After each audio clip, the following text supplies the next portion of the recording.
The lower EICAS screen is controlled by two switches located below the lower display.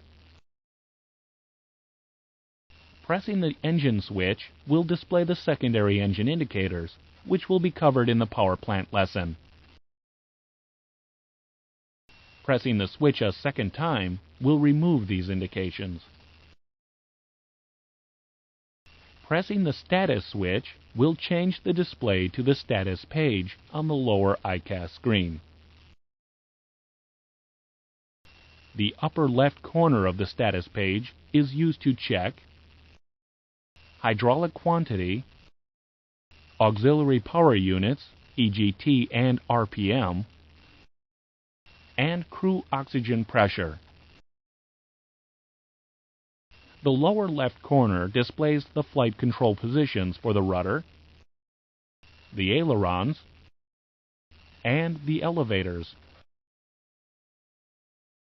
The brake temperature values for each main gear are displayed on the lower right side.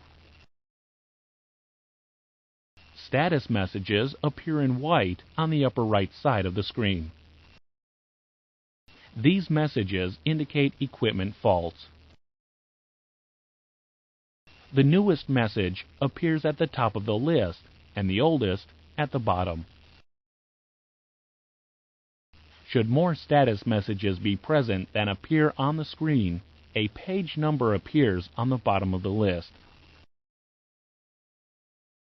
Pressing the status switch removes first page and displays the next page of status messages. After all status pages have been reviewed, pressing the status switch again blanks the lower EICAS CRT. In flight with the status page not displayed, a status cue appears in the upper left corner of the lower screen if a new status condition occurs. The new status message can be viewed by pressing the status switch. When the message appears, the status cue will extinguish.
The event record switch is used to store system data in EICAS memory for maintenance purposes. Pressing the switch records the current EICAS data from all aircraft systems. EICAS memory only retains information from the last event.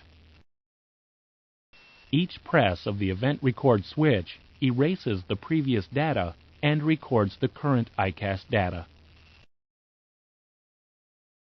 The computer selector determines which EICAS computer provides data to the displays. The selector is normally set in the auto position, with the left computer controlling the EICAS system.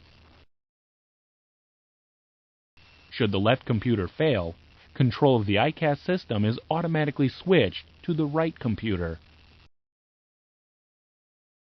The selector also allows for the left or right EICAS computer to be manually selected, with no automatic switching. The EICAS displays can be dimmed or brightened using the brightness control knob. The inner control adjusts the brightness of both display indications, and the outer control adjusts the brightness balance between the upper and lower displays. The last two controls on this panel, the thrust reference set knob and the maximum indicator reset switch, will be covered in the power plant section. The lower EICAS screen can also be used by maintenance to display system data when the aircraft is on the ground. The maintenance mode can be canceled by pressing either the engine or status switches. Now let's try a few more questions.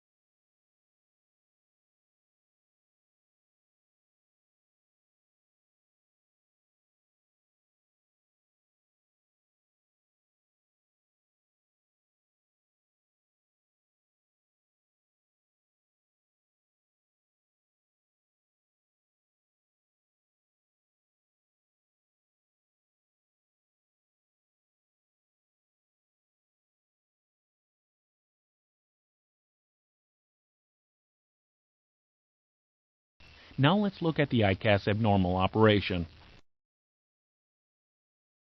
In flight with the computer selector in the auto position, a loss of either EICAS computer will cause the word status to appear in the upper left corner of the lower display. Pressing the status switch will identify which computer has failed. Missing pointers or digital readouts can indicate that the controlling EICAS computer is providing unreliable data. Manually selecting the backup computer will determine if reliable indications are available. Should either of the EICAS CRTs fail, a compacted display will appear on the other screen, along with an EICAS display advisory message. Should EICAS fail, the standby engine indicator automatically provides backup engine indications, and the master warning caution lights and the system fault lights are used to monitor abnormal conditions. Now let's try a few questions.